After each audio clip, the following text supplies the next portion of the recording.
Mais uma vez estamos juntos para o nosso estudo em grupo das obras de André Luiz. Hoje, Missionários da Luz, capítulo 18. Obsessão. A conselho de orientadores experimentados, o agrupamento a que Alexandre prestava preciosa colaboração reunia-se em noites previamente determinadas para atender aos casos de obsessão. Era necessário reduzir, tanto quanto possível, a heterogeneidade vibratória do ambiente, o que compelia a direção da casa limitar o número de encarnados nos serviços de benefício espiritual. Atentem. Semelhante capítulo de nossas atividades impressionava-me fortemente, razão porque, depois de obter a permissão de Alexandre para acompanhá-lo ao trabalho, interroguei com a curiosidade de sempre. Todo obsidiado é um médium, na acepção legítima do termo? Observemos. O instrutor sorriu e considerou. Médiuns, meu amigo, inclusive nós outros, os desencarnados, todos somos. Vocês ouviram bem? Eu vou ler de novo. Médiuns, meu amigo, inclusive nós outros, os desencarnados também são médiuns. Em vista de sermos intermediários do bem que procede de mais alto, quando nos elevamos, ou portadores do mal, colhido nas zonas inferiores, quando caímos em desequilíbrio. Nós vimos, eu vou abrir um parênteses já aqui, porque eu não sei se eu vou lembrar disso lá, porque eu fiz essa lição faz tempo. Em várias oportunidades, no nosso lar, quando recebem visita do mais alto, que põe todos numa plateia, e o espírito aparece lá na frente, ele não veio andando, ele apareceu lá na frente. O que aconteceu? Um fenômeno de materialização espírita lá no plano espiritual. Há vários casos, nós poderíamos listá-los sem número.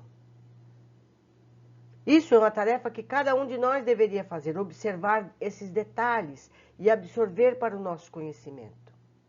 Seguindo, o obsidiado, porém, acima de médium de energias perturbadas, é quase sempre um enfermo, representando uma legião de doentes invisíveis ao olhar humano. Por isso mesmo, constitui em todas as circunstâncias um caso especial, exigindo muita atenção, prudência e carinho. Lembrando as conversações ouvidas entre os companheiros encarnados, cooperadores assíduos do esforço de Alexandre e outros instrutores, acrescentei: pelo que me diz, compreendo as dificuldades que envolvem os problemas alusivos à cura. Entretanto, recordo-me do otimismo com que nossos amigos comentam a posição dos obsidiados que serão trazidos a tratamento. O generoso mentor fixou um sorriso paternal e observou: eles, por enquanto, não podem ver senão o ato presente do drama multissecular de cada um. Não ponderam que obsediado e obsessor são duas almas que carregam de muito longe, extremamente ligadas para as perturbações que lhes são peculiares. Não é um espírito que vai passando ali na esquina e faz obsessão numa pessoa. Não. Eles estão ligados há muitos séculos. Nós precisamos observar esses detalhes com mais carinho. Nossos irmãos na carne procedem acertadamente, entregando-se ao trabalho com alegria, porque de todo esforço nobre resulta um bem que fica indestrutível na esfera espiritual. No entanto, deveriam ser comedidos nas promessas de melhoras imediatas no campo físico e, de modo algum... desculpa a sirene aí da rua. Seguindo, de modo algum, deveriam formular julgamento prematuro em cada caso, porquanto é muito difícil identificar a verdadeira vítima com a visão circunscrita do corpo terrestre. A gente sempre acha que o encarnado é um coitadinho, a vítima. Nem sempre é assim. Depois de pequena pausa, continuou. Também observei o exagerado otimismo dos companheiros, vendo que alguns deles, mais levianos, chegavam a fazer promessas formais de cura às famílias dos enfermos. Você não resolve uma situação secular em um encontro de obsessão. Isso não é possível. Claro que serão enormes os benefícios a serem colhidos pelos doentes. Todavia, se devemos estimar o bom ânimo, cumpre-nos desaprovar o entusiasmo desequilibrado e sem rumo. Já conhece todos os casos? Indaguei. Todos, respondeu Alexandre, sem hesitar. Dos 5 que constituirão o motivo da próxima reunião, apenas uma jovem, revela possibilidades de melhoras mais ou menos rápidas. Os demais comparecerão simplesmente para socorro, evitando agravo nas provas necessárias.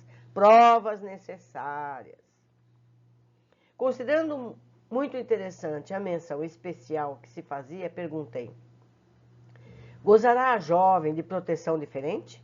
O instrutor sorriu e esclareceu: não se trata de proteção, mas de esforço próprio. O obsediado, além de enfermo, representante de outros enfermos, quase sempre é também uma criatura repleta de torturantes problemas espirituais. Se lhe falta vontade firme para a autoeducação, para a disciplina de si mesmo, Está demorando para virar aqui. É quase certo que prolongará sua condição dolorosa além da morte, que acontece a um homem indiferente ao governo do próprio lar. Indubitavelmente será assediado por 1001 questões no curso de cada dia e acabará vencido, convertendo-se em joguete das circunstâncias. Imagine agora que este homem indiferente esteja cercado de inimigos que ele mesmo criou, adversários que lhe espreitam os menores gestos, tomados de sinistros propósitos, na maioria das vezes. Se não desperta para as realidades da situação, empunhando as armas da resistência e valendo-se do auxílio exterior que lhe é prestado pelos amigos, é razoável que permaneça esmagado. Esta é a definição de maior porcentagem dos casos espirituais de que estamos tratando. Não representa, porém, a característica exclusiva das obsessões de ordem geral. Existem igualmente os processos laboriosos de resgate. Nem sempre é alguma coisa maligna, às vezes é um resgate necessário. Existem igualmente os processos laboriosos de resgate, em que, depois de afastados os elementos da perturbação e da sombra, perseveram as situações expiatórias. Em todos os acontecimentos dessa espécie, porém, não se pode prescindir da adesão dos interessados, diretos na sua própria cura. Se o obsidiado está satisfeito na posição de desequilíbrio, há que esperar o término de sua cegueira, a redução da rebeldia que lhe é própria, ou o afastamento da ignorância que lhe oculta a compreensão da verdade. Ante os obstáculos dessa natureza, embora sejamos chamados com fervor por aqueles que amam particularmente os enfermos, nada podemos fazer senão semear o bem para a colheita do futuro, sem qualquer expectativa de proveito imediato. O instrutor imprimiu ligeiro intervalo à conversação e, porque visse minha necessidade de esclarecimento, prosseguiu. A jovem a que me referi está procurando a restauração das forças psíquicas por si mesma. Tem lutado incessantemente contra as investidas das entidades malignas, mobilizando todos os recursos de que dispõe no campo da prece, do autodomínio, da meditação. Não está esperando o milagre da cura sem esforço, e não obstante terrivelmente perseguida por seres inferiores, vem aproveitando toda espécie de ajuda que os amigos de nosso plano projetam em seu círculo pessoal. A diferença, pois, entre ela e os outros é de que, empregando suas próprias energias, entrará, embora vagarosamente, em contato com a nossa corrente auxiliadora, ao passo que os demais continuarão, ao que tudo faz crer, na impassibilidade dos que abandonam voluntariamente a luta edificante.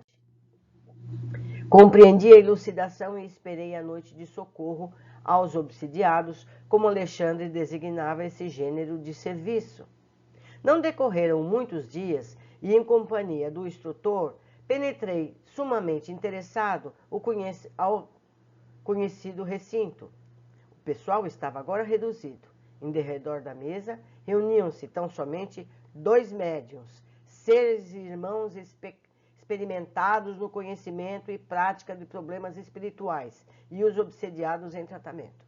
Os enfermos, em número de 5, apresentavam características especiais. 2 deles, uma senhora relativamente jovem e um cavalheiro maduro, demonstraram enorme agitação. 2 outros, ambos moços e irmãos pelo sangue, pareciam completamente imbecilizados. E, por último, observamos a jovem a que Alexandre se referira, que se controlava com esforço ante o assédio de que era vítima. As entidades inferiores que rodeavam os doentes compareciam em grande número. Nenhuma delas nos registrava a presença, em virtude do baixo padrão vibratório em que se mantinham, mas se sentiam à vontade no contato com os companheiros encarnados, permutavam impressões entre si com grande interesse e, através das conversações, deixavam perceber seus terríveis projetos de ataque e vingança. Seguia-lhe atentamente a movimentação, quando fui surpreendido com a chegada de 2 amigos de nosso plano, com os quais olhavam os obsessores com certo receio. São nossos intérpretes junto das entidades perseguidoras. Olhem aqui, é um espírito médium, trabalhando como médium, porque médium todos são. Exclamou Alexandre, elucidando. Em virtude da condição em que se encontram, podem ser percebidos por elas e mantêm estreita ligação conosco ao mesmo tempo. Assinalando a serenidade com que sorriam para nós, sem partilharem de entendimento direto com os instrutores de nossa esfera ali presentes, ouvi o meu orientador explicar. Já se encontram de posse das instruções precisas aos trabalhos da noite. As criaturas desencarnadas que se congregavam ali em dolorosa perturbação retificaram, de algum modo, a linguagem que lhes era própria ao avistarem os 2 missionários. Verifiquei pela modificação à vida que ambos eram já conhecidos de todas. Um dos obsessores, evidentemente cruel, falou em tom discreto a um dos companheiros. Estão chegando os pregadores. Oxalá não nos venham com maiores exigências. Não sei o que desejam esses ministros, respondeu o interlocutor, algo irônico, porque, afinal de contas, conselho e água dão-se a quem pede. Parece-me que convidaram os da mesa a cansar-nos até o esquecimento de nossos propósitos, de fazer justiça pelas próprias mãos. Palavras o vento leva, aduziu o outro. A essa altura, os novos amigos entraram em palestra com as entidades da sombra. Um deles dirigiu-se a uma senhora desencarnada em 3 condições, que se ligava a um dos obsidiados em posição de idiotia e falou-lhe bondoso. Com que então minha irmã parece melhorada, mais forte.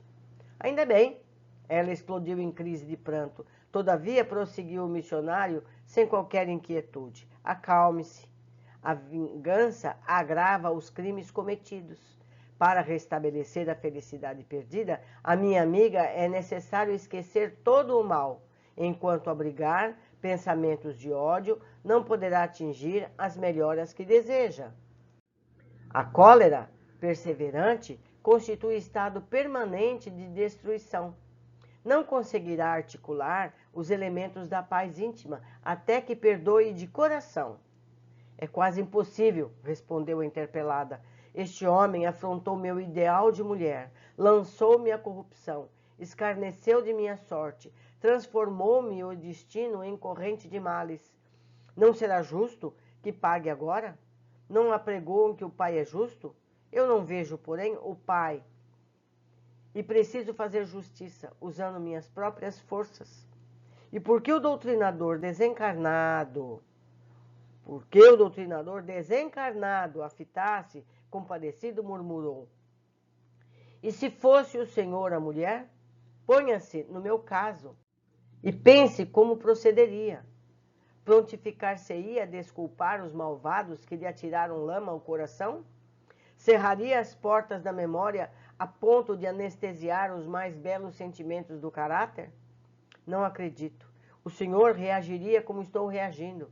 Há condições para perdoar, e as condições que eu imponho na qualidade de vítima são as de que o meu verdugo experimente também o sarcasmo da sorte. Ele infelicitou-me, voltou ao mundo, preparou-se para uma vida regalada e considerações sociais. Titulou-se para conquistar a estima alheia. O que me deve? Também eu, noutro tempo, não era digna de respeito geral? Não me candidatara a uma existência laboriosa e honesta, com o firme propósito de servir a Deus? Acompanhava a discussão com forte interesse, admirando o individualismo que caracteriza cada criatura, ainda mesmo além da morte do corpo. O intérprete de nossa esfera, contemplando-a sem irritação, observou: todas as suas considerações, minha amiga, são aparentemente muito respeitáveis. Todavia, em todos os desastres que nos ocorram, devemos examinar serenamente a percentagem de nossa coparticipação. Apenas em situações raríssimas poderíamos exigir, de fato, o título de vítimas. Na maioria dos acontecimentos dessa natureza, porém, temos a nossa parte de culpa. Não podemos evitar que a ave de rapina cruze os ares sobre as nossas frontes, mas podemos impedir que faça ninho em nossas cabeças. Nesse ponto, a interlocutora, parecendo melindrada, acentuou asperamente: suas palavras são filhas da pregação religiosa, mas eu estou à procura de justiça.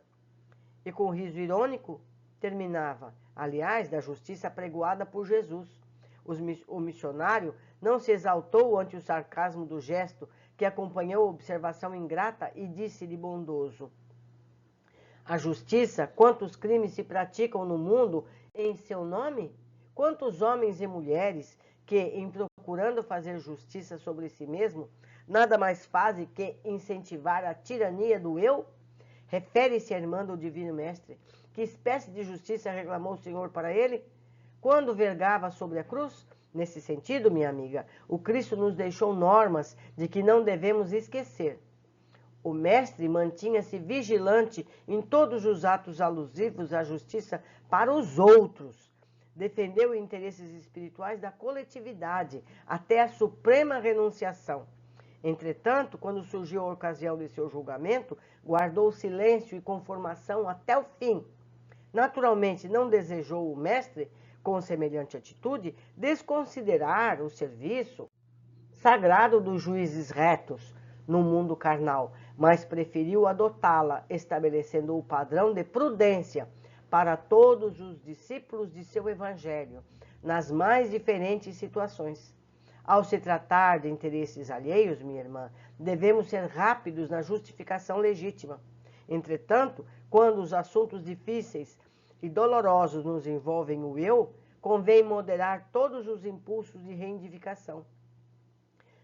Nem sempre a nossa visão incompleta nos deixa perceber a altura da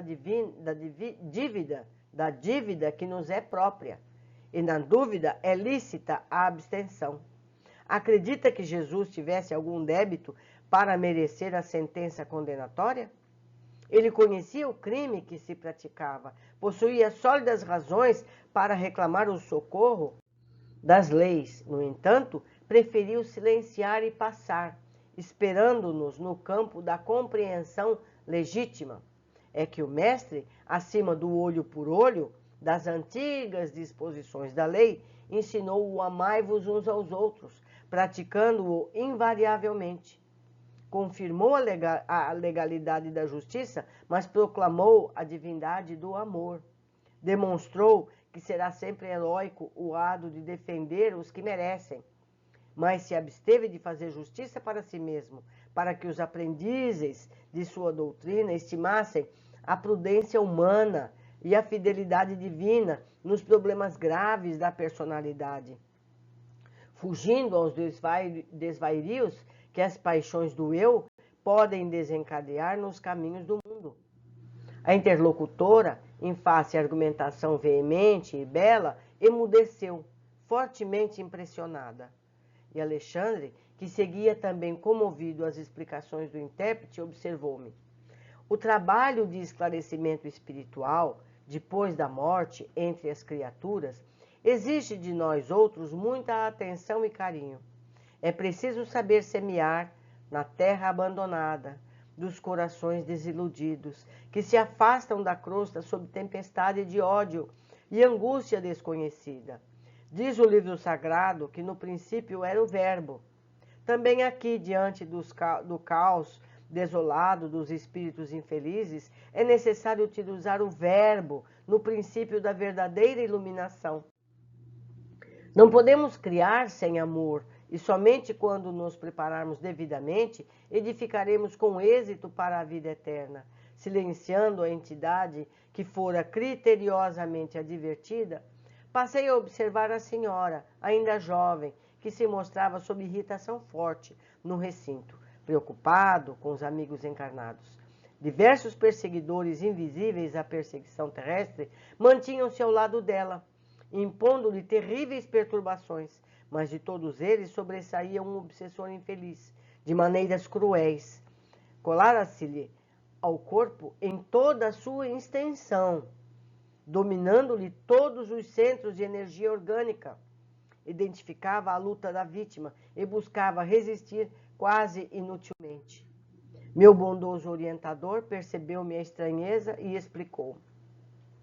Este, André, representa um caso de possessão completa, porque ele se ligava a todo o corpo da pessoa, da vítima. Vítima, entre aspas, como já aprendemos. E dirigindo-se ao intérprete, que argumentava momentos antes, recomendou-lhe estabelecer ligeiro diálogo com o perseguidor temível, para que eu ajuizasse quanto ao assunto. Sentindo-se tocado pela destra carinhosa do nosso companheiro, o infortunado gritou: não me venha ensinar o caminho do céu. Conheço minha situação e ninguém pode deter o meu braço vingador. Não desejamos forçá-lo, meu irmão, acentuou o amigo com serenidade evangélica. Tranquilize-se, enquanto alimentar propósitos de vingança, será castigado por si mesmo. Ninguém o molesta senão a própria consciência. As algemas que o prende à inquietude e à dor foram fabricadas pelas suas próprias mãos. Nunca, bradou o desventurado, nunca. E ela? Fez acompanhar a pergunta de horrível expressão e continuou. O senhor, que prega a virtude, justifica a escravidão de homens livres? Acredita no direito de construir senzalas para humilhar os filhos do mesmo Deus? Essa mulher foi perversa para nós todos. Além do meu esforço vingador, vibram o ódio outros corações que não a deixam descansar. Persegui-la-emos onde for. Esboçou um gesto sinistro e prosseguiu. Por simples capricho, ela vendeu minha esposa e meus filhos. Não é justo que sofra até que o restitua a mim? Será crível que Jesus, o Salvador por excelência, aplaudisse o cativeiro? O nosso intérprete, muito calmo, obtemperou. O mestre não aprovaria a escravidão. Contudo, meu amigo, recomendou-me o perdão recíproco, sem o qual Nunca nos desvencilharemos do cipoal de nossas faltas. Qual de nós, antigos hóspedes da carne, conseguirá exibir um passado sem crimes? Neste momento, seus olhos revelaram a culpa de uma irmã infeliz. Sua alma, entretanto, meu irmão, permanece desvairada pelo furacão da revolta. Sua memória está, consequentemente, desequilibrada e ainda não pode reapossar-se das lembranças totais que lhe dizem respeito. Não lhe sendo possível recordar o pretérito com exatidão, não seria mais razoável esperar, em seu caso, pelo justo juiz? Como julgar e executar alguém pelas próprias mãos, se ainda não pôde avaliar a extensão dos seus próprios débitos? O revoltado parecia chocar-se entre os argumentos ouvidos, mas longe de recapitular em sua posição de perseguidor, respondeu asperamente: para os mais fracos, suas observações serão valiosas. Não para mim, porém, que conheço as sutilezas dos pregadores na sua esfera. Não abandonarei meus propósitos. Minha situação não se resolverá com simples palavras. Nosso companheiro, compreendendo o endurecimento do antagonista e apiadando-se-lhe da ignorância, continuou em tom fraterno: não se trata de sutileza, e sim de bom senso. Aliás, não desejo retirar-lhe as razões de natureza individualista, mesmo porque vigorosos laços unem-se-lhe à influenciação à mente da vítima. Entretanto, apelo para os sentimentos nobres que ainda vibram em seu coração, fazendo-lhe reconhecer que, sem as desculpas recíprocas, não liquidaremos nossos débitos. Em geral, o credor exigente é cego para com os próprios compromissos. A sua reclamação, na essência, deve ser legítima. No entanto, é estranhável o seu processo de cobrança, no qual não descubro qualquer vantagem, visto que suas atividades de vingador, além de aprofundar suas chagas íntimas, tornam-no antipático aos olhos de todos os companheiros. Ferido talvez mais fundamente em sua vaidade, o obsessor calou-se, enquanto o intérprete se voltava para nós outros, indagando de meu orientador quanto à conveniência de ajudar-se magneticamente ao infeliz, a fim de que as reminiscências dele pudessem abranger alguns quadros do passado distante. Alexandre, todavia, considerou: não seria oportuno dilatar-lhe as lembranças, não conseguiria compreender. Antes de maior auxílio ao seu entendimento, é necessário que ele sofra. Que interessante. Aproveitando a pausa mais longa que se fizera entre todos, observei detidamente a pobre obsidiada, cercada de entidades agressivas. Seu corpo tornara-se como que habitação do perseguidor mais cruel. Ele ocupava-se do organismo desde o crânio até os pés, impondo-se-lhe tremendas reações em todos os centros de energia celular. Fios tenuíssimos, mas vigorosos, uniam-nos ambos, ao passo que o obsessor nos apresentava um quadro psicológico de satânica lucidez, e a desventurada mulher mostrava-se aos colaboradores encarnados a imagem oposta, revelando angústia e inconsciência. Salve-me do demônio, salve-me do demônio, gritava sem cessar, comovendo os companheiros em torno da mesa humilde. Oh, meu Deus, quando terminará meu suplício?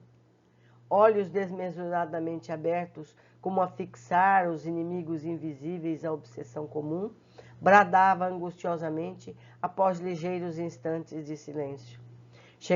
Chegaram todos do inferno. Estão aqui, ai, ai. Seus gemidos semelhavam-se a longos silvos estentorosos. Atendendo-me à expectação, esclareceu o instrutor. Esta jovem senhora apresenta doloroso caso de possessão. Desde a infância era perseguida pelos adversários tenazes de outro tempo. Na vida de solteira, porém, no ambiente de proteção dos pais, ela conseguiu, de algum modo, subtrair-se à integral influenciação dos inimigos persistentes, embora lhe seguissem a atuação de maneira menos perceptível.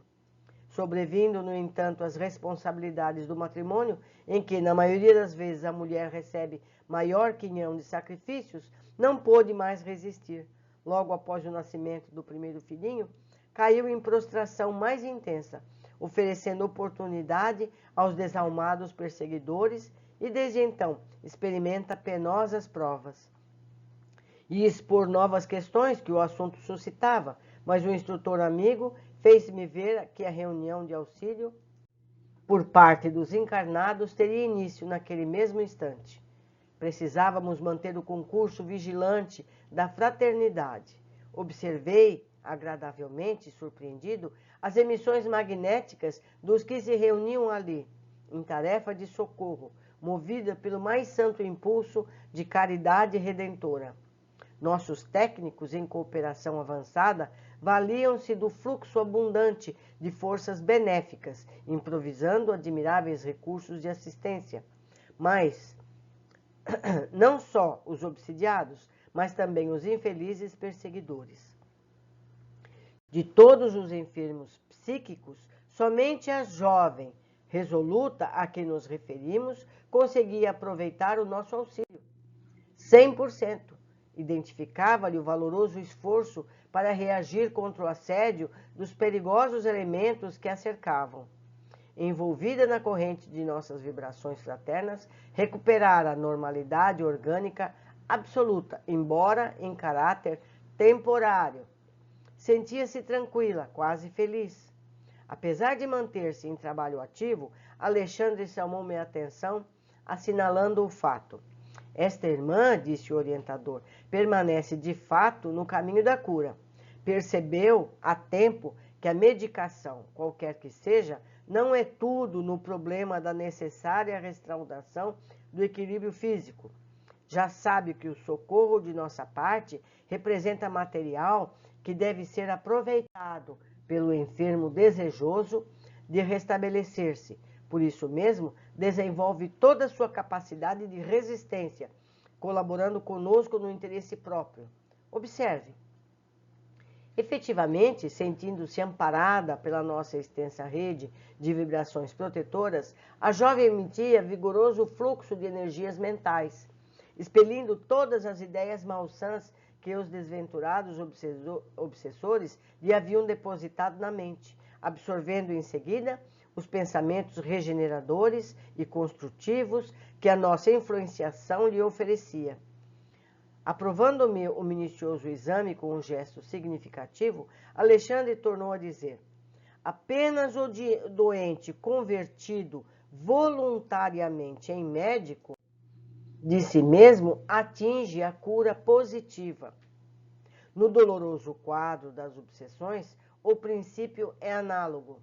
Se a vítima capitula sem condições ante o adversário, entrega-se-lhe totalmente e torna-se possessa, após transformar-se em autômano, à mercê de perseguidor? Se possuir vontade frágil e indecisa, habitua-se à persistente atuação dos verdugos e vicia-se no círculo de irregularidades de muito difícil corrigenda, porquanto se converte aos poucos em polos de vigorosa atração mental aos próprios algozes.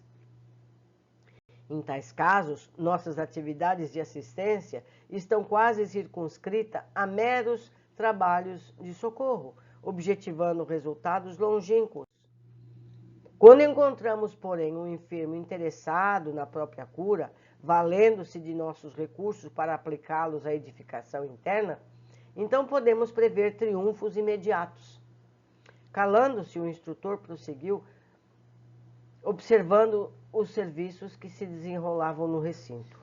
O doutrinador encarnado, companheiro de grande e bela sinceridade, era o centro de um quadro singular.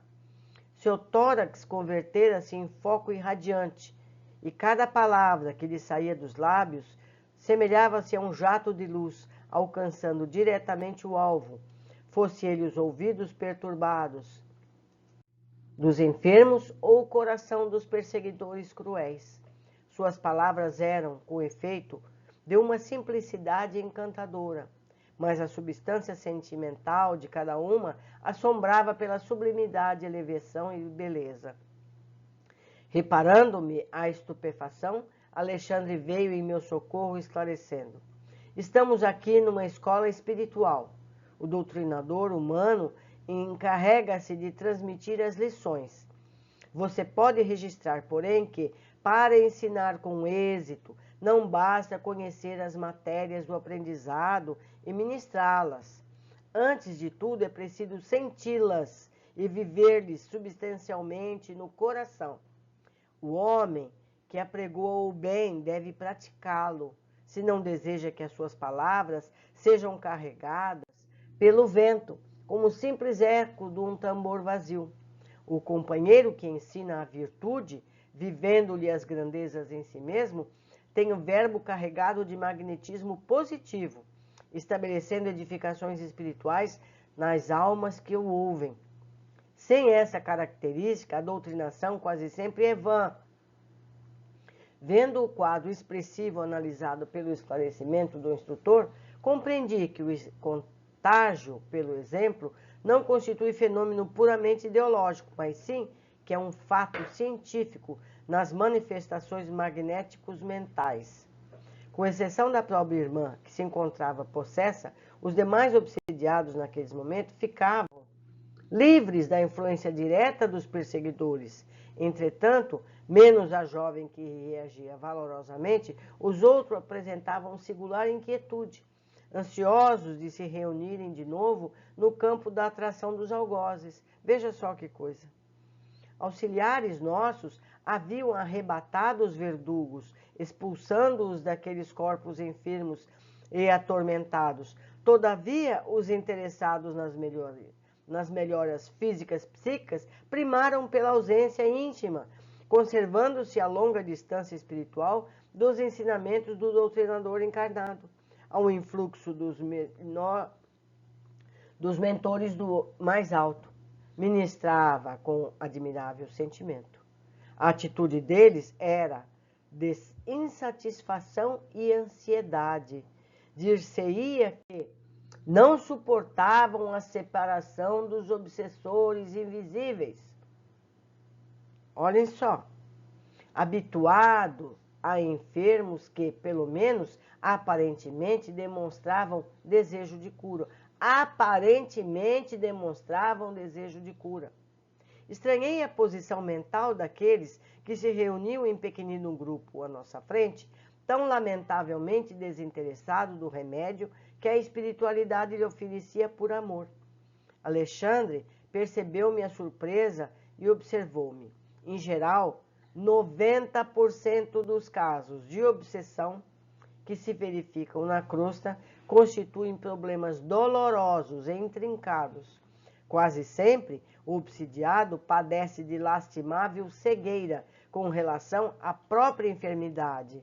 E por quê? Não atende ao chamamento da verdade pela cristalização personalista, torna-se presa fácil e inconsciente, embora responsável, de perigosos inimigos das zonas de atividades grosseiras. Comumente verificam-se casos dessa natureza em vista de ligações vigorosas e profundas pela afetividade mal dirigida ou pelos detestáveis laços de ódio, que, em todas as circunstâncias, é a confiança desequilibrada convertida em monstro. O orientador amigo fez longa pausa, verificando os trabalhos em curso, mas como quem desejasse socorrer-me com lições inesquecíveis na luta prática, prosseguiu, apesar das absorventes obrigações da hora. Por esse motivo, André, ainda mesmo para o psiquiatra esclarecido à luz do espiritismo cristão, a maioria dos casos dessa ordem é francamente desconcertante, em virtude dos ascendentes sentimentais. Cada problema destes exige solução diferente, porque são casos diferentes. Além disso, importa notar que os nossos companheiros encarnados observam somente uma face da questão, quando cada processo deste teor se caracteriza por aspectos infinitos com vistas ao passado dos protagonistas encarnados e desencarnados. Diante do obsidiado, fixam apenas um imperativo imediato, o afastamento do obsessor. Mas como rebentar de um instante para outro algemas seculares forjadas nos compromissos recíprocos em vida comum? Como separar seres que se agarram uns aos outros ansiosamente por compreenderem que na dor de semelhante união permanece o preço dos resgates impensáveis? Efetivamente, não faltam os casos raros, embora de libertação quase instantânea. Aí, porém, vemos o fim de laborioso processo redentor, ou então encontramos o doente que, de fato, faz violência a si mesmo, a fim de abreviar a cura necessária. Examinando a extensão dos obstáculos ao restabelecimento completo dos enfermos psíquicos, considerei. Depreende-se então que Alexandre, porém, não me deixou terminar, cortando-me a frase inoportuna, respondeu: já sei o que vai dizer.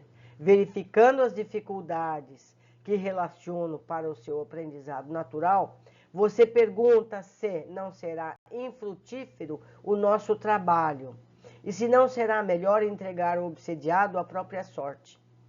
Esta observação, contudo, é um contrassenso. Se você estivesse na terra, ainda na carne, e visse um filho amado em condições pré-agônicas, totalmente desenganado pela medicina humana, teria coragem de abandoná-lo ao sabor das circunstâncias? Não confiaria em algum recurso inesperado da providência divina? Não aguardaria ansioso a manifestação favorável à natureza? Quem está firmemente no ângulo do coração de um homem, nosso irmão, para dizer com certeza matemática se ele vai reagir contra o mal ou deixar de fazê-lo? Se pretende o repouso ou o trabalho ativo? Não podemos, desse modo, mobilizar qualquer argumento intelectual para fugir ao nosso dever de assistência fraterna, ao ignorante e sofredor.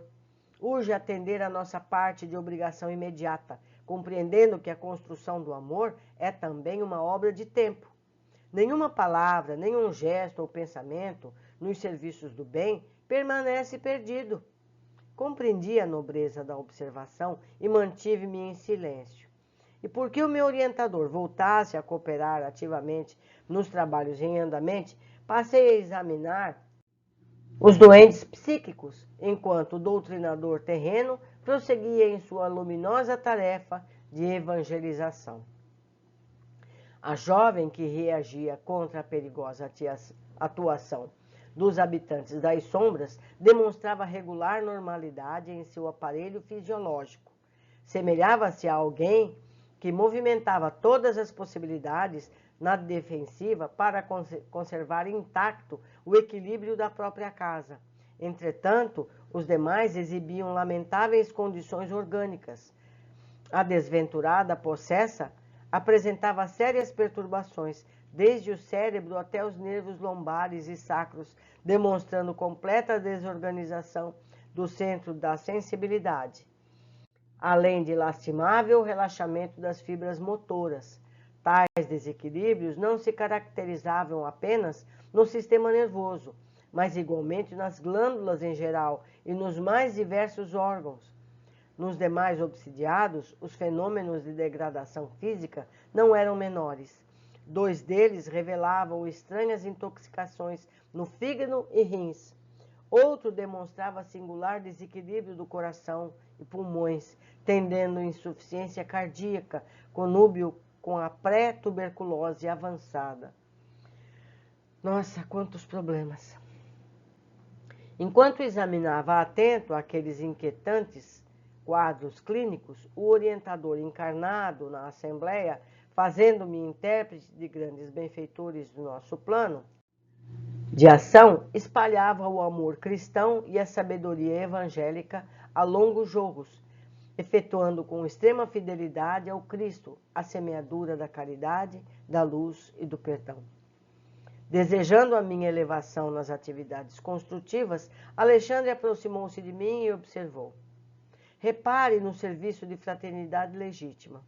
Não temos o milagre das transformações repentinas, nem a promoção imediata aos planos mais elevados, dos que se demoram no campo inferior. A tarefa é da sementeira de cuidado, persistência e vigilância. Não se quebram grilhões de muitos séculos num instante, nem se edifica uma cidade em um dia. É indispensável desgastar as algemas do mal com perseverança e praticar o bem com ânimo evangélico. Os serviços iam a termo. Percebendo que o meu instrutor voltava à nossa conversação mais fácil, expus-lhe as minhas observações, perguntando em seguida: ante os distúrbios fisiológicos que foi-me dado verificar nos enfermos psíquicos, devo considerá-los como doentes do corpo também? Perfeitamente, asseverou o instrutor. O desequilíbrio da mente pode determinar a perturbação geral das células orgânicas. Eu vou ler de novo. André pergunta se esse processo de obsessão psíquica pode levar a problemas do corpo, ao que é respondido: perfeitamente, asseverou o instrutor. O desequilíbrio da mente pode determinar a perturbação geral das células orgânicas do corpo físico. É por esse motivo que as obsessões quase sempre se acompanham de características muito dolorosas. A intoxicação da alma determinam as moléstias do corpo, certo? Antes que eu pudesse voltar à pergunta, percebi que a reunião estava sendo definitivamente encerrada por parte dos amigos da crosta. Interrompera-se a cadeia magnética defensiva. Notei surpreendido que a jovem, resoluta e firme na fé, alcançara melhoras consideráveis, enquanto a possessa ia retirar-se com a situação inalterada. Reparei os 3 outros enfermos. Tão logo se quebrou a corrente de vibrações benéficas ali estabelecida, voltaram a atrair intensamente os verdugos invisíveis, cuja influenciação se haviam habituado, demonstrando escasso aproveitamento. Há uma simbiose entre a vítima e o obsessor. Precisamos entender isso. Valendo-se da hora, acerquei-me de Alexandre para não perder as suas lições alusivas ao assunto e indaguei: como agir nas conclusões finais no tratamento aos obsidiados? Ele sorriu e respondeu: em todas as nossas atividades de socorro há sempre imenso proveito, ainda mesmo quando a sua extensão não seja perceptível ao olhar comum. E qualquer doente dessa natureza que se dispõe a cooperar conosco em benefício próprio, colaborando decididamente na restauração de suas atividades mentais, regenerando-se à luz da vida renovadora, no Cristo, pode esperar o restabelecimento da saúde relativa ao corpo terrestre. Quando a criatura, todavia, roga a assistência de Jesus com os lábios, sem abrir o coração à influência divina, não deve aguardar milagres de nossa colaboração. Podemos ajudar, socorrer, contribuir, esclarecer. Não é, porém, possível improvisar recursos cuja organização é trabalho exclusivo dos interessados. Penaliza-me, porém, o quadro clínico dos obsidiados infelizes. Considerei sob forte impressão quão dolorosa a condição física de cada um. Sim, revidou o instrutor, o problema da responsabilidade não se circunscreve a palavras. É questão vital no caminho da vida. Preservando os seus filhos contra os perigos, o rebaixamento criou Deus os aparelhamentos das luzes religiosas, acordando as almas para a glorificação imortal.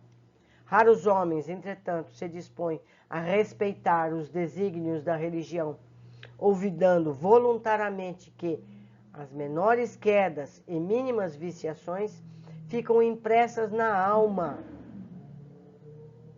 exigindo retificação.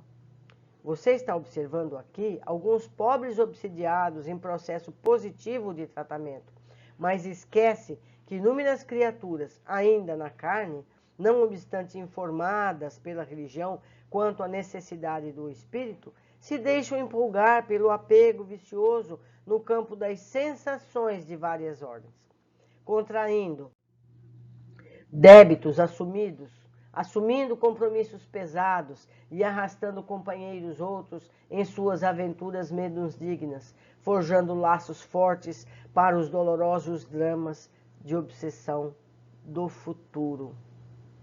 Cabe a cada um de nós, é difícil, a gente entende, mas é um passo que a gente pode dar. E depois de sorrir paternalmente, acrescentou: que deseja você? É certo que devemos trabalhar tanto quanto esteja ao nosso alcance, pelo bem do próximo. Todavia, não podemos exonerar os nossos semelhantes das obrigações contraídas. Se a gente deve, tem que acertar as contas, que seja por amor.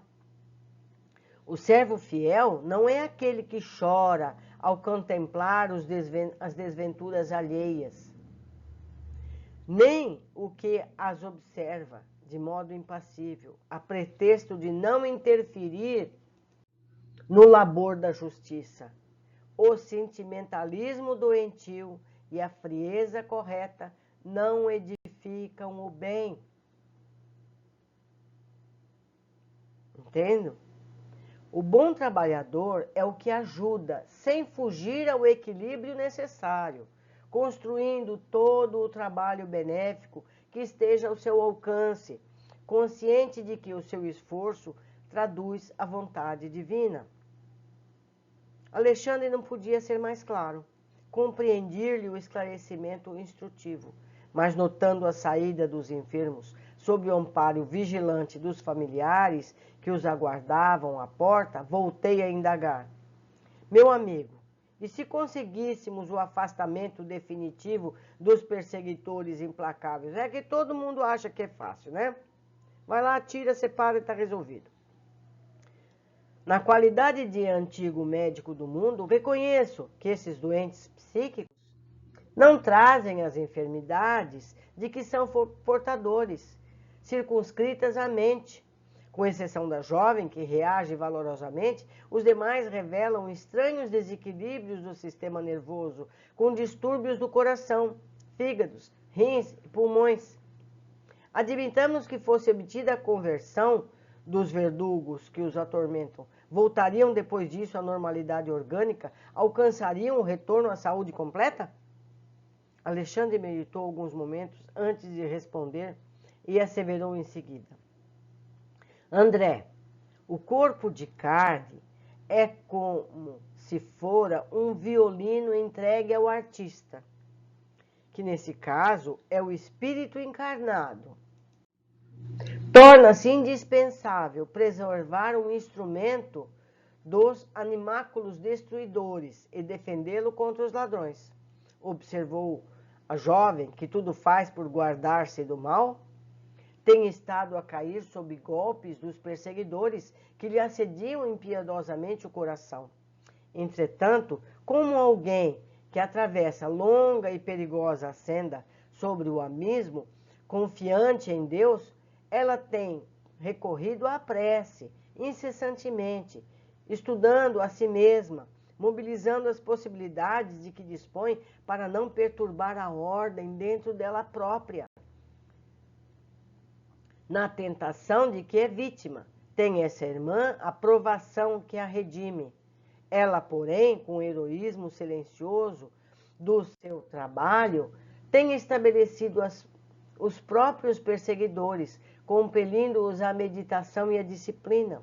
Segundo vê, essa lutadora sabe preservar um instrumento que lhe foi confiado, convertida em doutrinadora dos verdugos, pelo exemplo de resistência ao mal, transforma os inimigos, iluminando a si mesma. Vemos? Ante a colaboração desta natureza, temos o problema da cura altamente facilitado.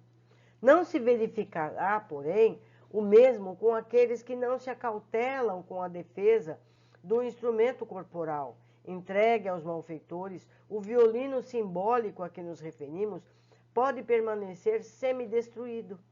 E ainda que seja restituído ao legítimo possuidor, não pode atender ao trabalho da harmonia com a mesma exatidão de outro tempo. Um Stradivarius pode ser autêntico, mas não se fará sentir com as cordas rebentadas. Como vemos, os casos de obsessão apresentam complexidades naturais, e na solução deles não podemos prescindir do concurso direto dos interessados. Compreendo, exclamei. E em virtude da pausa mais longa que o mentor imprimiu à conversação, obtemperei.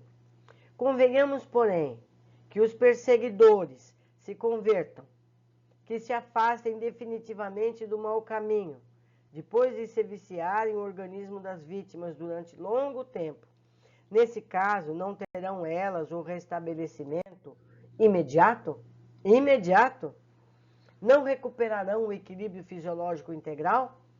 Com a bondade que lhe é peculiar, Alexandre respondeu: já observei acontecimentos dessa ordem, e quando se verificam, os antigos verdugos se transformam em amigos, ansiosos de reparar o mal praticado.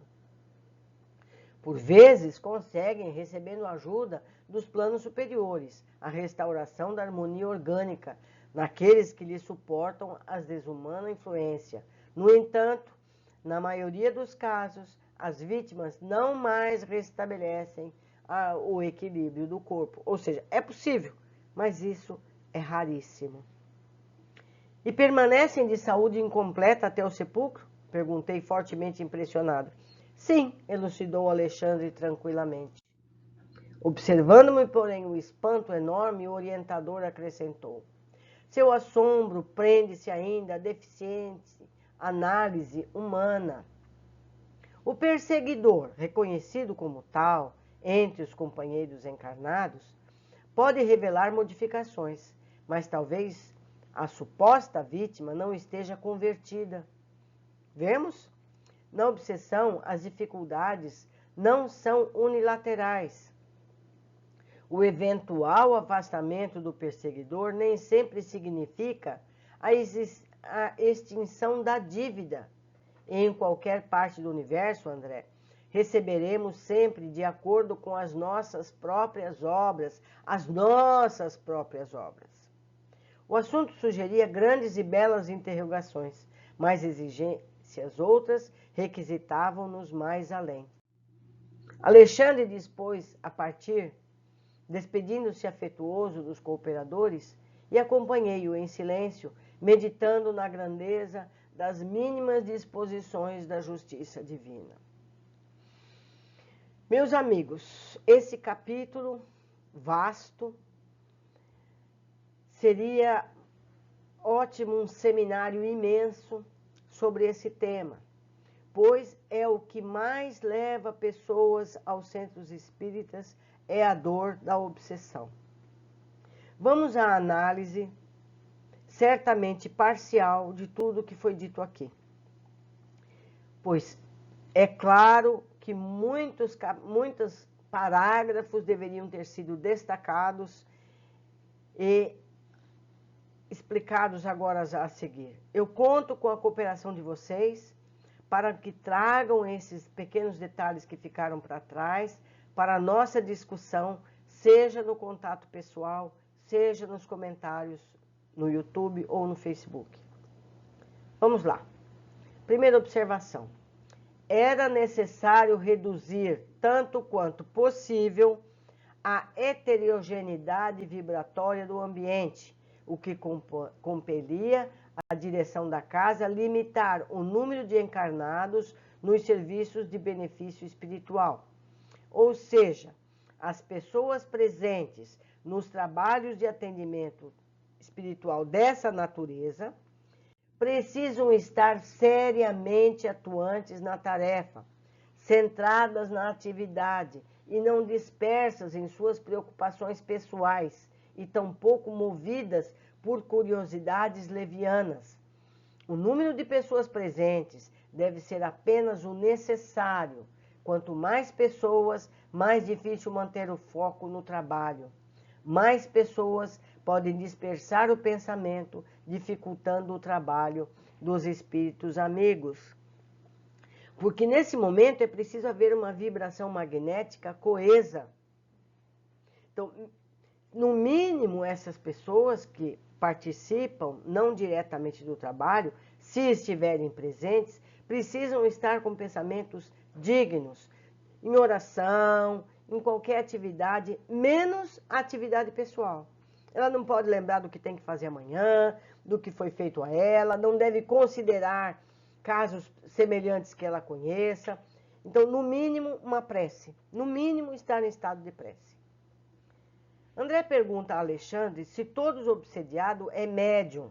E ele responde que todos somos, de alguma forma, médiuns, mesmo os desencarnados. E diz ainda, o obsediado, porém, acima de médium, quer dizer, além de ele ser um médium, de energias perturbadas, é quase sempre um enfermo, representando uma legião de doentes invisíveis ao olhar humano. Percebemos que ele inclui os espíritos obsessores, também como doentados. Todos estão precisando de auxílio e esclarecimento. No meu curto modo de ver, as pessoas que buscam atendimento espiritual em estados de obsessão deveriam ser estimulados a educar a mediunidade e elevar o seu conhecimento das leis eternas, pois se simplesmente resolverem o problema imediato, em breve tempo retornará à casa espírita com outro problema similar. Nós vimos isso explicado aqui. A pessoa liberta da situação, em seguida ela retoma, porque ela, muitas vezes, atrai o mesmo obsessor, porque existe uma simbiose. O caso que as juntou é delas numa vida anterior. Então, somente o amor mútuo, somente a mudança de hábito vai fazer com que a pessoa que atraiu essa obsessão se liberte desse mesmo obsessor e de muitos outros. Então, a transformação necessária é muito grande. Seguindo, esclarece Alexandre que entre o obsessor e o obsidiado há trama multissecular de cada um deles. Não ponderam que o obsediado e o obsessor são duas almas a chegarem de muito longe, extremamente ligadas nas perturbações que lhes são peculiares. É muito difícil identificar a verdadeira vítima com visão circunscrita ao corpo terrestre e ao momento atual. A tendência dos que estão encarnados é achar que o encarnado é uma vítima e o espírito obsessor o culpado. Na verdade, ambos têm reajustes a fazer, problemas que carregam desde vidas anteriores.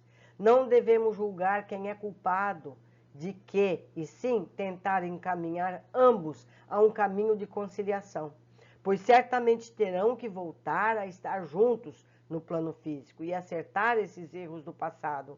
Devem repassar as situações, mas com novas atitudes, de modo a superarem os dramas passados.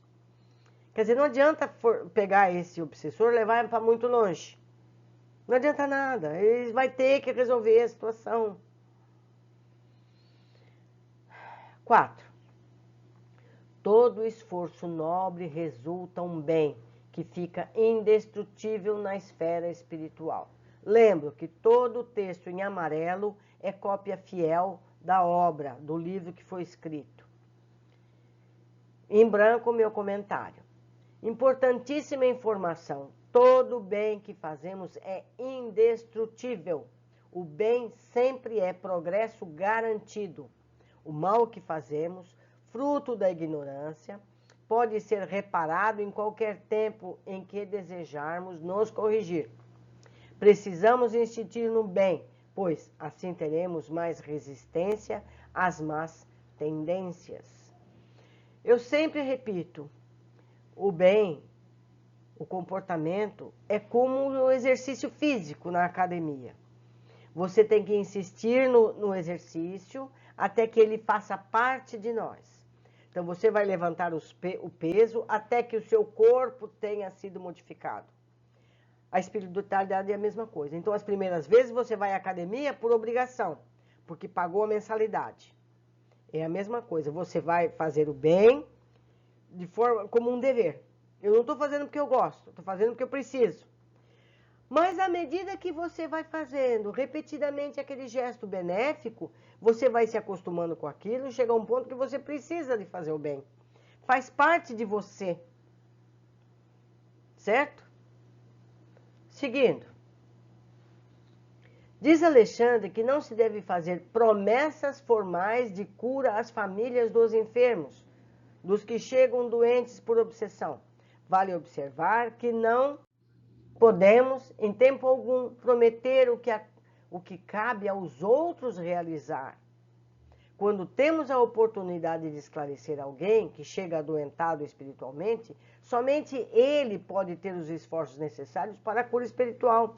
Nem os encarnados, nem os espíritos protetores vão de um momento para o outro resolver o problema dessas duas pessoas. Encarnado e desencarnado promoveram no passado, como consequência no presente. De modo geral, as pessoas acreditam que basta ir à casa espírita depois de um atendimento e está tudo resolvido. Não é verdade? Não é isso que as pessoas pensam? Tirou, acabou, encerrou o assunto. Não é assim. Certos casos, não raros, o obsediado está satisfeito na posição de desequilíbrio. Há que esperar o término de sua cegueira e redução da rebeldia que lhe é própria, ou o afastamento da ignorância. Não é tirar o obsessor, é tirar a ignorância que lhe oculta a compreensão da verdade. Digo eu, de modo geral, a pessoa persiste em sua posição de erro, apesar da dor e desassossego, persiste na atitude. Nesses casos, só o tempo resolverá a questão, quando o amadurecimento, o resultado da dor constante, facilitará o entendimento necessário ao reajuste de atitudes.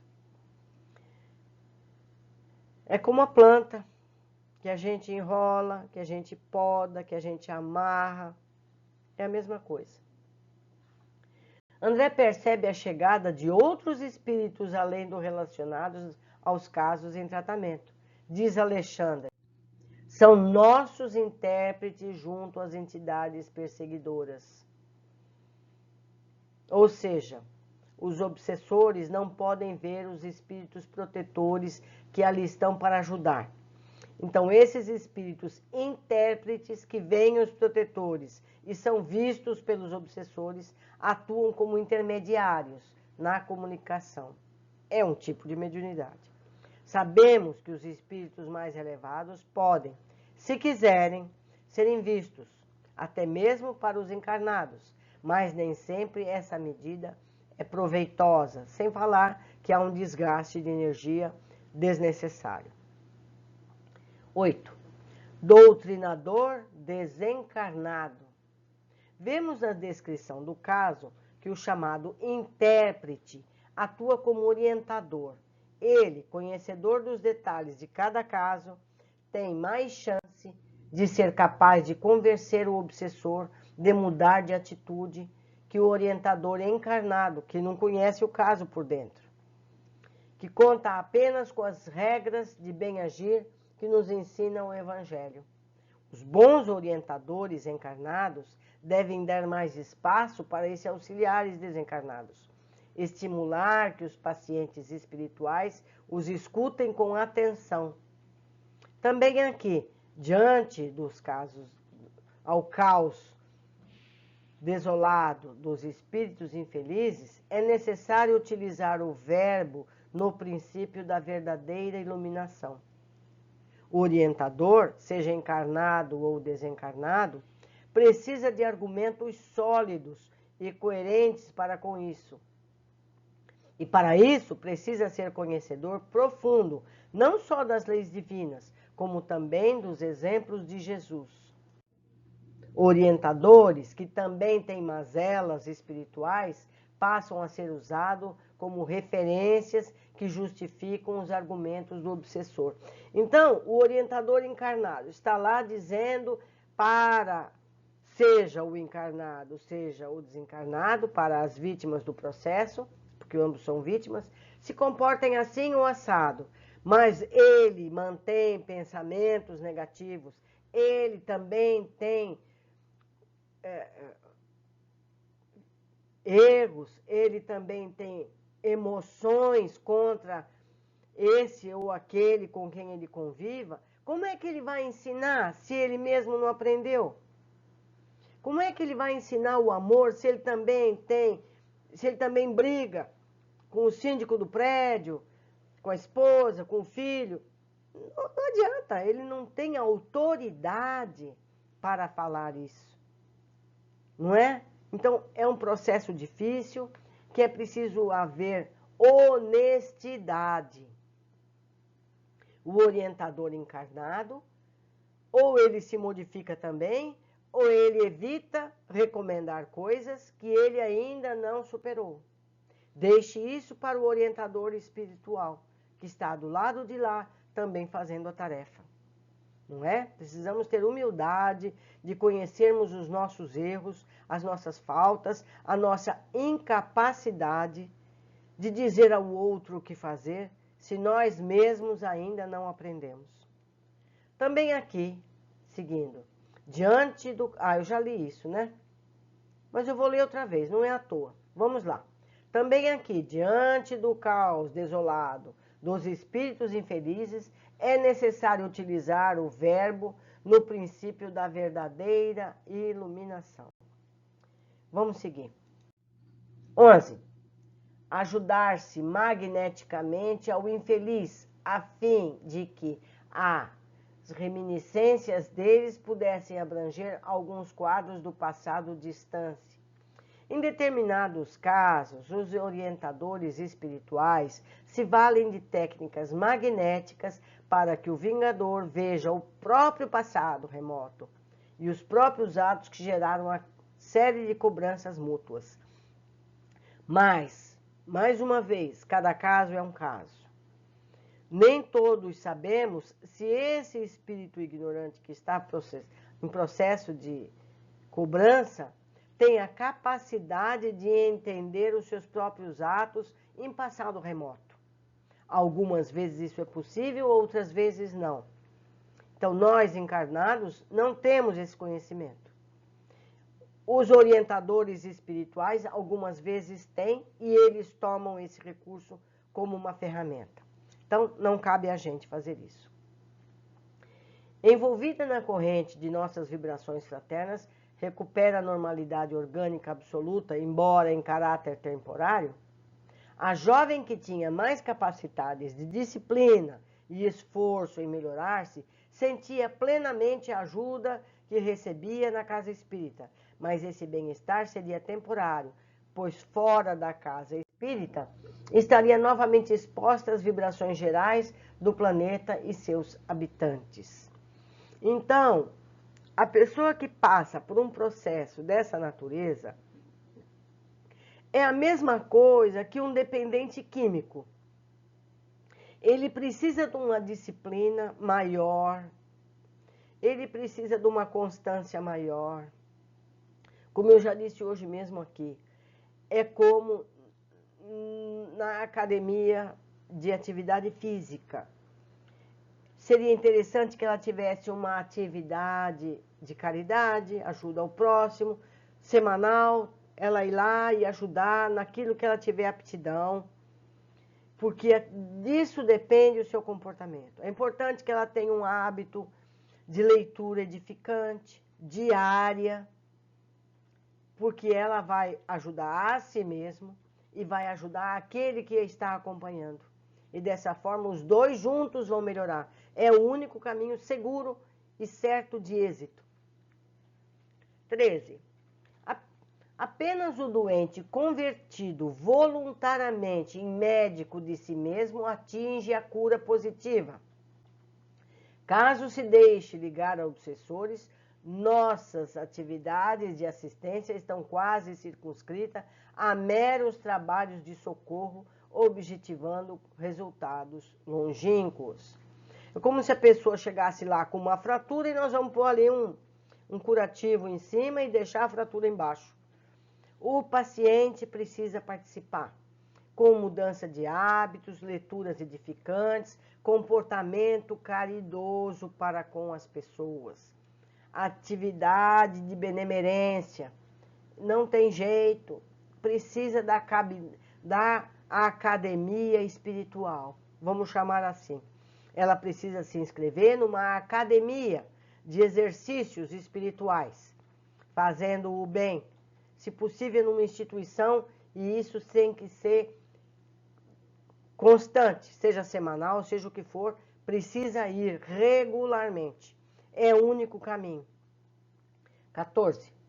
Com respeito aos orientados encarnados. Vamos lá. Para ensinar com êxito, não basta conhecer as matérias do aprendizado e ministrá-las. Antes de tudo, é preciso senti-las e viver-lhes a substancialidade do coração. A gente já comentou isso várias vezes. Não adianta você dizer, não coma açúcar. Você precisa, você mesmo, evitar o açúcar para você ter competência para dar esse exemplo, como nos ensinou Gandhi. Por isso, aqueles que se colocam como orientadores em processos de desobsessão precisam ter não só caráter íntegro, conhecimento das leis evangélicas, mas também equilíbrio, ponderação, amor ao próximo, seja o obsessor ou obsidiado, pois ambos são irmãos doentes. E nós já vimos ligados.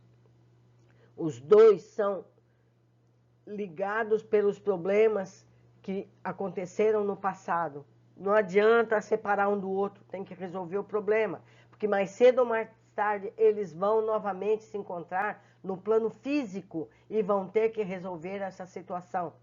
Então, se conseguir com que eles se perdoem antes disso, a cura durante o plano encarnado é mais fácil. Se referindo aos pacientes encarnados, dir-se-ia que não suportavam a separação dos obsessores invisíveis, habituado a enfermos que, pelo menos, aparentemente demonstravam um desejo de cura. Eles desejavam se curar, mas eles estavam sempre juntos sem mudarem reciprocamente. É comum que haja uma ligação entre obsessor e obsidiado, pois o fato que os une é comum aos dois espíritos. Nós já dissemos isso aqui hoje. Essa ligação será duradoura.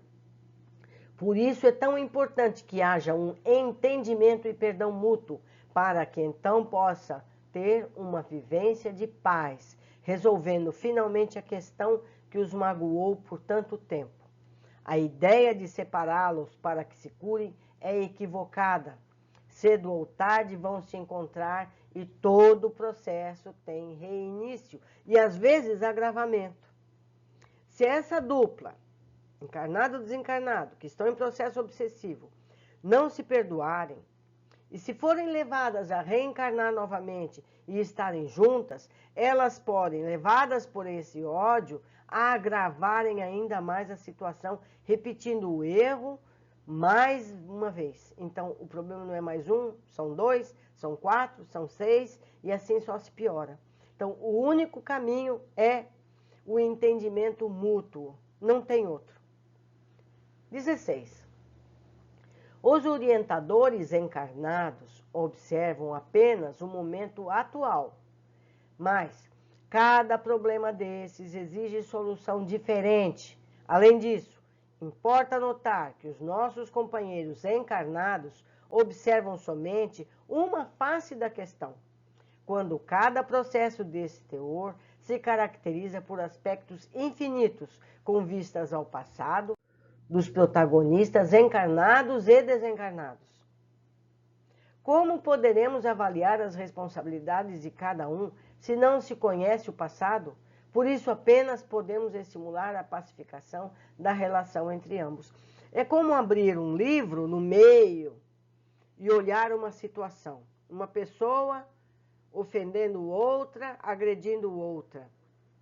Nós não vimos as páginas passadas. Nós não vimos o que aconteceu antes. Como é que nós podemos julgar naquela página quem está certo e quem está errado? Não é verdade? Vamos adiante. 17. Alexandre interrompe os pensamentos de André, mesmo antes que ele verbalize. André, frente a todas as variáveis descritas, conclui: não será infrutífero o nosso trabalho, e se não será melhor entregar o obsediado à própria sorte.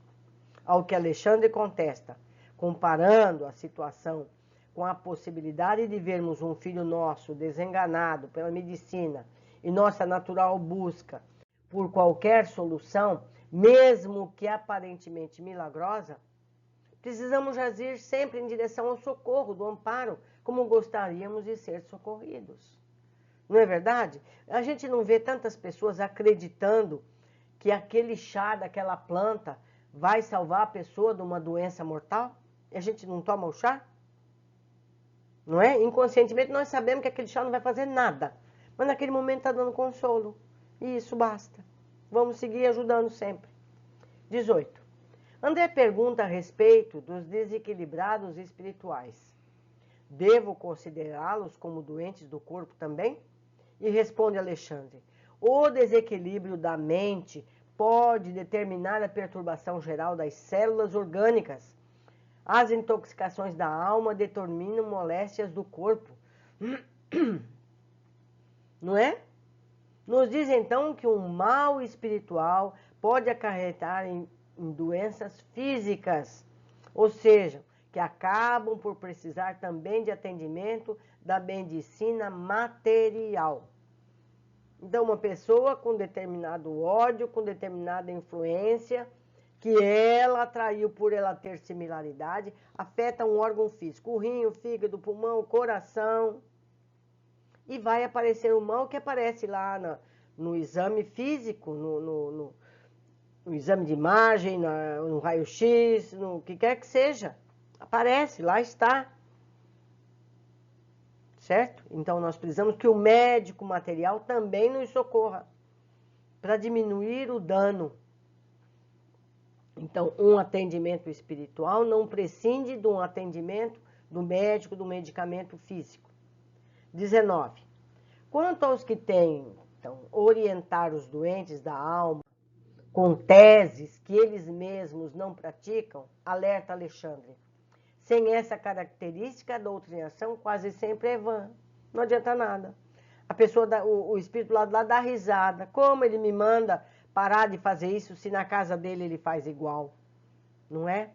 Se ele critica o governo e não obedece às leis, não é?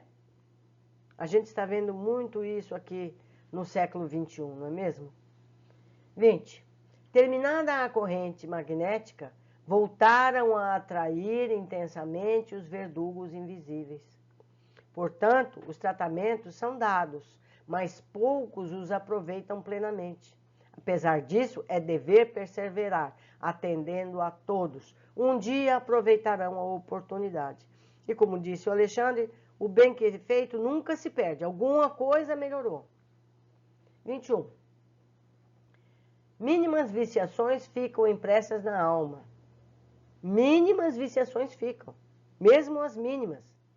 Tudo o que fazemos, de certo ou de errado, fica registrado em nossa alma, nosso perispírito, e carregamos essas marcas, essas cicatrizes.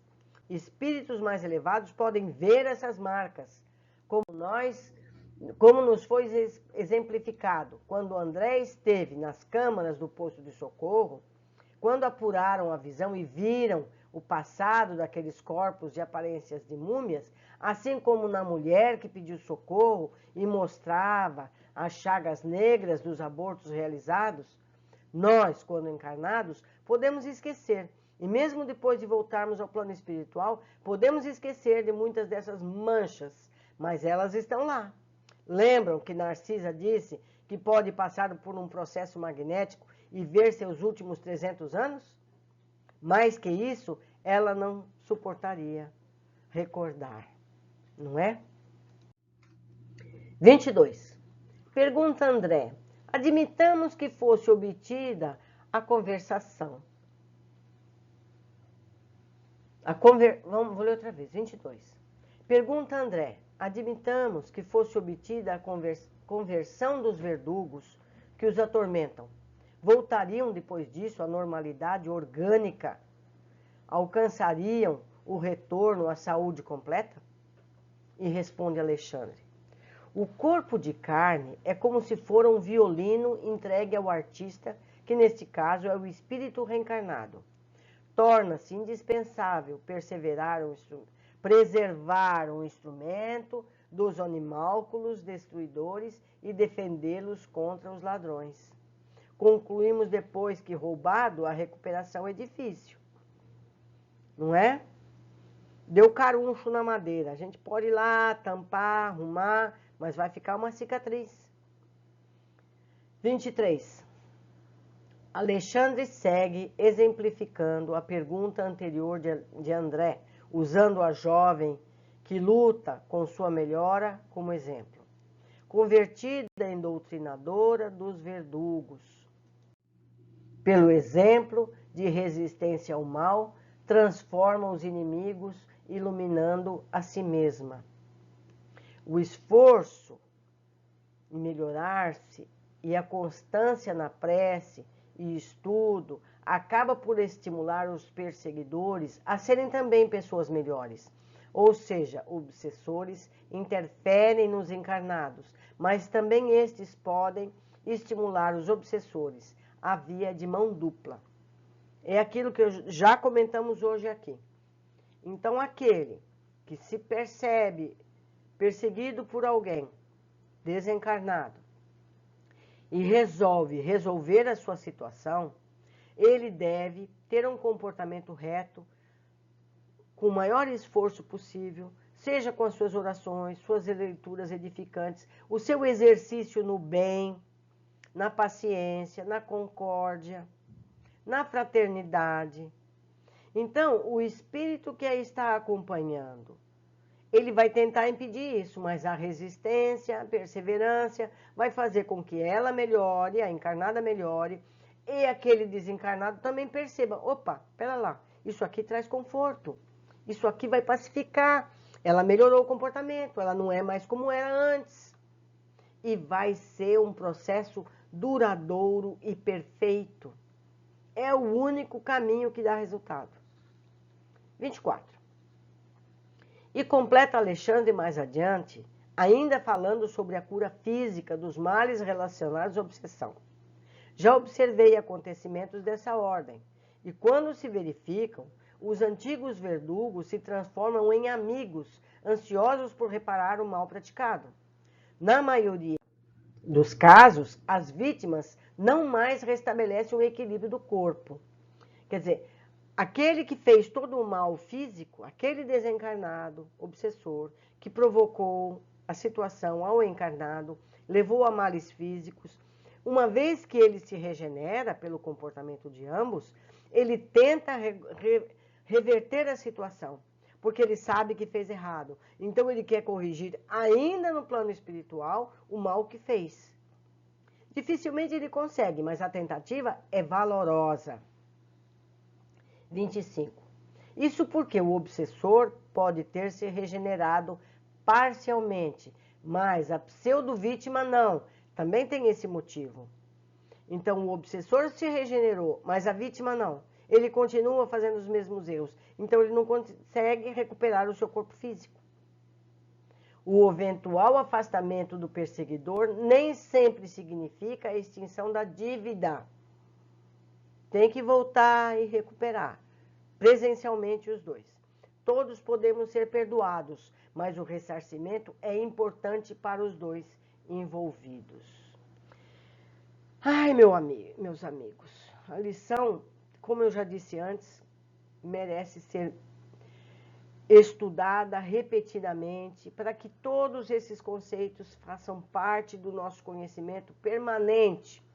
Nós precisamos entender esse processo para que possamos ser úteis, não só para nós mesmos, para aqueles em que nós estamos constantemente aconselhando no dia a dia, para a gente não dizer besteiras, não é verdade? Temos o compromisso com a verdade. Espíritas, amai-vos. Espíritas, instruí-vos.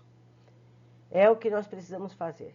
Foi uma alegria ter estado com vocês por essa hora e meia de estudos, que deve ser repetida muitas vezes. Foi uma alegria. Até o nosso próximo encontro.